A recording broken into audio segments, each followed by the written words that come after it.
topics of discussion. And tonight in studios is Dr. Imem from Whispers facility. And of course, our topic of discussion is breastfeeding and how to go about breastfeeding as Uganda joins the rest of the world to mark and celebrate this week, which is very important.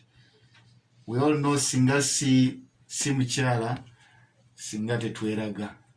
Daniel knows that very well. Daniel, my social media man, is much aware that mothers play a big role in, of course, nurturing, but also to breastfeed us and be what we can be and what we are.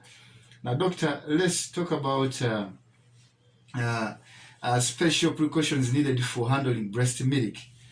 Is there anything so special that someone should put in mind, even when you're going? Because as we are talking about mothers, we are talking about mothers from different walks of life. We have business women, we have peasants, we have office mothers, we have, mothers from all walks of life. Is there anything so special that a mother should know, especially in regard to special precautions needed for handling breast milk? Okay, when you say handling of breast milk now, that's because I believe, I'm thinking about the breast in the breast milk inside the breast. That's Absolutely. what I'm thinking. Absolutely. So the precautions she should handle is this. Firstly, I think what she should do is she should be clean enough. She should shower and she should wash her breasts, clean enough. Because the thing you see, some women, they are walking, the breast milk is leaking and all of that, and she does not take time to wash because the baby puts its mouth on that breast to attach. So she should try to ensure good hygiene, number one, and secondly, she should eat well. Because if she doesn't eat well, because everything she gets is that the baby gets is from her. So she should eat well as a person, and she should drink lots of water, because if she is dehydrated and all of that, and breast milk is not going to come from someone who is dehydrated. So she needs to eat well and she needs to drink lots of water. And another thing she needs to do is she needs to be relaxed psychologically, because someone who is stressed, that can also affect your hormones. And when it affects your hormones, it's going to affect your breast milk production. Yeah, basically. Okay. Yeah. Well, Doctor, then this is a very interesting one that I really need you to address. Okay. There are many mothers that embark on sex not even after 6 months after producing or delivering. And so is it cool for this mother who has conceived but she's meant to breastfeed? Is it okay for her to continue with breastfeeding, yet she's again an expecting mother? Is it cool for her to be pregnant and breastfeeding? Absolutely. And then an expecting mother? Apparently, yeah. You see, the point is that's usually a dilemma. That's why we first and foremost, that's why we usually encourage that when you are breastfeed, when you have a baby, you should give at least 2 years before you get pregnant again. For the next baby, because when you get pregnant for a new one way or the other, you're going to cut off the old one. So that's why I say it's usually you weigh it clinically.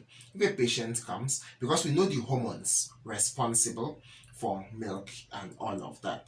So at times, if a patient is pregnant, it's usually recommended. Okay, she can breastfeed in those early months, but as pregnancy goes on, we will have to stop her breastfeeding. You get the point? Yes, we would have to stop her breastfeeding because it becomes tricky. And then more often than not, you would find even the breast milk coming out will reduce in quantity, and sometimes it may even dry up. Yeah, as the pregnancy goes on. Because at times there have been women whereby you find that breast milk is being produced towards later age of pregnancy, and she's pregnant apparently, and you find perhaps this patient may end up, she starts getting contractions because when the milk production is coming out, it causes contraction of the uterus itself. So when it contracts like that, it can in a way cause her to get what we call premature labor.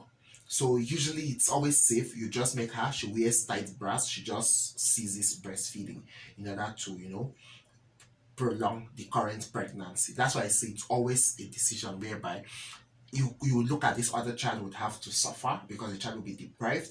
And even after this new baby is born, you notice that both of them are almost the same age. This one is not even up to 1 year. I mean, the older child, the new one is still a baby, but this older child is neglected because cannot be breastfed. So it usually leads to child neglect. So that's why we always feel it's nice for at least you breastfeed your baby for 2 years before you try conceiving another one.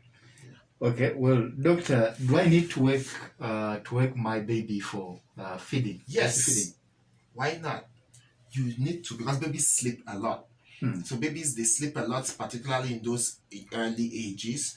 Maybe the first 1 month, they may sleep and forget. They're not like human beings that need to eat, 3 square meals. They say, okay, breakfast, lunch, and supper. No, you need to feed your baby at least regularly, even if it's two hourly. At least you need to feed them like that. Wake them up from sleep and let them feed, and they go back to sleep. Yeah. Okay.